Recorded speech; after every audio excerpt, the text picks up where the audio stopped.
Assalamualaikum warahmatullahi wabarakatuh. Apa kabarmu anak-anak semua? Mudah-mudahan hari ini semua dalam keadaan sehat walafiat. Kita bertemu kembali dalam video pembelajaran kali ini, masih melanjutkan materi pelajaran bahasa Indonesia di kelas 9 semester genap. Untuk pertemuan di video ini adalah bab terakhir ya, atau bab 6 pelajaran bahasa Indonesia kelas 9, dan bab terakhir ini tentang teks cerita inspiratif. Baiklah, sebelum belajar seperti biasa, marilah kita selalu berdoa agar apa yang kita laksanakan pada hari ini dan yang kita pelajari dapat diterima dengan baik dan diberkahi oleh Yang Maha Kuasa. Adapun tujuan pembelajaran kita hari ini yaitu para siswa dapat mengidentifikasikan isi ungkapan simpati, kepedulian, empati atau perasaan pribadi dari teks cerita inspiratif yang dibaca dan didengar. Anak-anak, pada bab 6 ini tentang teks cerita inspiratif, kalian nanti akan memahami mengenai pengertian dari teks cerita inspiratif, kemudian tujuan teks cerita inspiratif itu sendiri, ciri-ciri teksnya, dan yang terakhir nanti ada model teks cerita inspiratif. Anak-anak, pernahkah kalian membaca atau mendengar kisah dari seseorang yang membuatmu merasa termotivasi? Ya, kisah hidupnya dengan berbagai problem dan bagaimana perasaanmu setelah membacanya. Pasti kalian merasa tergerak atau tersentuh karena telah memperoleh motivasi yang sangat berguna bagi hidup. Jadi, pengalaman hidup seseorang yang dituangkan di dalam sebuah cerita yang penuh dengan inspiratif. Jadi pengertian dari teks cerita inspiratif adalah teks yang berisi cerita fiksi maupun pengalaman yang benar-benar terjadi yang mampu menggugah inspirasi.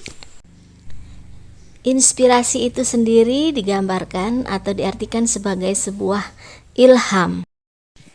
Berdasarkan pengertian dari teks cerita inspiratif tadi, maka tujuan dari cerita inspiratif itu sendiri adalah untuk memberikan informasi dan motivasi kepada pembaca atau pendengar. Bagian selanjutnya kita pahami yaitu ciri-ciri teks cerita inspiratif. Ada 5. Yang pertama yaitu teks cerita inspiratif memiliki tema yang spesifik. Artinya tema dalam cerita inspiratif diangkat dari kehidupan seseorang atau perjuangan yang dikembangkan secara naratif atau urutan peristiwa atau alur peristiwa. Selanjutnya, teks cerita inspiratif memiliki alur cerita. Dan alur cerita yaitu berisi uraian atau rangkaian kejadian dalam hidup seseorang. Yang ketiga, ciri teks cerita inspiratif adalah memiliki pesan atau amanat. Amanat atau pesan dalam cerita inspiratif itu adalah sorotan utama, sehingga alur dikembangkan untuk membawa pembaca memahami amanat dengan tepat. Selanjutnya yang keempat, teks cerita inspiratif ini adalah bagian dari cerita naratif. Cerita naratif yaitu cerita yang berisi uraian atau rangkaian peristiwa dalam kehidupan seseorang. Jadi ada urut-urutan atau rangkaian peristiwa. Tokoh dalam cerita inspiratif dapat berasal dari kehidupan nyata atau fiksi, tetapi tidak jarang juga cerita inspiratif dikemas dalam cerita kehidupan binatang atau fabel ya, atau dongeng. Dibuat demikian agar anak-anak dapat mudah menerimanya. Ciri yang kelima adalah bahwa tokoh di dalam teks cerita inspiratif menjadi panutan untuk pembacanya. Tentu saja tokoh yang dapat memberikan ilham atau dapat memberikan motivasi hal-hal positif bagi pembaca. Itu tadi adalah 5 ciri-ciri teks cerita inspiratif yang dapat kamu pahami. Berikut akan ditampilkan, kalian bisa simak dengan baik sebuah contoh teks cerita inspiratif berjudul Lalat dan Semut. Silahkan disimak dengan baik. Suatu ketika di depan sebuah rumah terdapat sebuah tong sampah yang terbuka. Gerombolan lalat nampak terbang berpesta di atas tong sampah tersebut. Ada seekor lalat yang melihat pintu rumah terbuka lebar. Si lalat itu langsung menuju sebuah meja makan yang penuh dengan makanan lezat. "Saya bosan dengan sampah-sampah itu," kata si lalat. "Ini saatnya menikmati makanan segar," katanya. Setelah kenyang, si lalat bergegas ingin keluar dan terbang menuju pintu kaca saat dia masuk tadi. Namun, ternyata pintu kaca itu telah tertutup rapat. Si lalat hinggap sesaat di pintu kaca itu, memandangi kawan-kawannya yang melambaikan tangannya, seolah meminta agar dia bergabung kembali dengan mereka. Si lalat pun terbang di sekitar kaca, sesekali melompat dan menerjang kaca itu. Dengan tak kenal menyerah, si lalat mencoba keluar dari pintu kaca.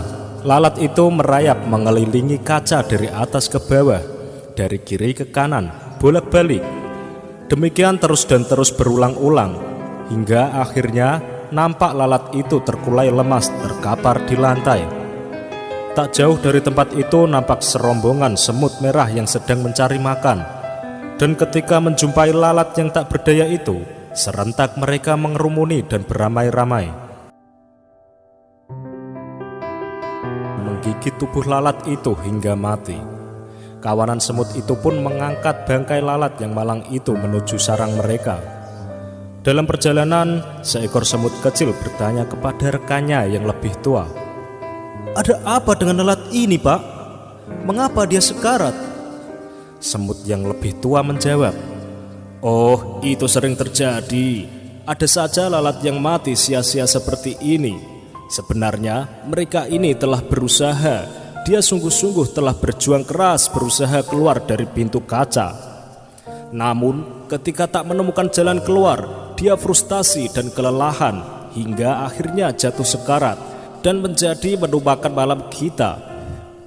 Semut kecil itu manggut-manggut, namun masih penasaran dan bertanya lagi, "Aku masih tidak mengerti. Bukannya lalat itu sudah berusaha keras? Kenapa tidak berhasil?" Masih sambil berjalan dan memanggul bangkai lalat, semut tua itu menjawab, "Lalat itu adalah seorang yang tak kenal menyerah dan telah mencoba berulang kali. Hanya saja dia melakukannya dengan cara-cara yang sama." Semut tua itu memerintahkan rekan-rekannya untuk berhenti sejenak, seraya melanjutkan perkataannya. Namun kali ini dengan mimik dan nada yang lebih serius. "Hai anak muda, ingatlah jika kamu melakukan sesuatu dengan cara yang sama, tetapi mengharap hasil yang berbeda, maka nasib kamu akan seperti lalat ini. Para pemenang tidak akan melakukan hal-hal yang berbeda, tetapi mereka hanya melakukannya dengan cara yang berbeda. Lihatlah anak muda, di atas pintu kaca itu terdapat lubang ventilasi udara. Jika lalat itu konsentrasi dan membuka pikirannya, maka ia akan berhasil keluar." Dari cerita tersebut, kita dapat melakukan evaluasi pada diri sendiri. Apa yang menyebabkan kegagalan atau faktor hidup Anda berjalan di tempat atau tanpa kemajuan? Kenalilah sumber-sumbernya. Semakin Anda mampu merinci faktor kegagalan, maka semakin tajam Anda mencari solusinya, yang pastinya dengan cara yang berbeda. Nah anak-anak, tentu saja tadi kamu sudah dapat mengambil sebuah pesan moral, suatu yang menginspirasi kita semua di dalam hidup ini. Dan berdasarkan cerita tadi terkait dengan cerita lalat dan semut, Ibu lanjutkan. Kalian bisa mengerjakan tugas di bagian tugas di classroom. Simak baik-baik video pembelajaran Ibu dari awal sampai akhir. Dan untuk hari ini cukup sampai di sini dulu, kita lanjutkan pada video pembelajaran pertemuan akan datang. Selamat pagi, wassalamualaikum warahmatullahi wabarakatuh. Selamat belajar dan salam sehat.